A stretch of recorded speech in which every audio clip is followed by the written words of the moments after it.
Hey guys, good morning, જય સ્વામિનારાયણ, જય શ્રી કૃષ્ણ. તો પડી ગયું સવારને આપણે સૌથી પહેલાં નાહી લીધું. નાહીને પછી દીવાબત્તી કરીને ભગવાનને યાદ કરીને આપણા દિવસની આપણે શુભ શરૂઆત કરી.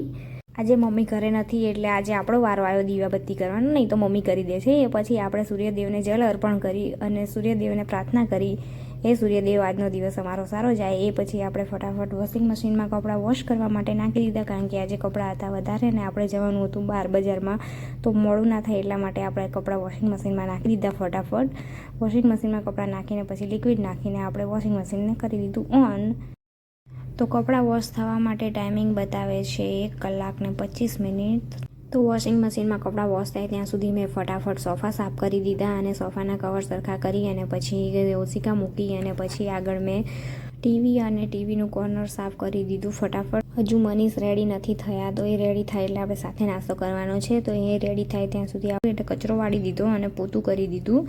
તો ત્યાં સુધી મનીષ નહીને બહાર આવી ગયા હતા અને એ પછી પૂજા કરવા બેઠા.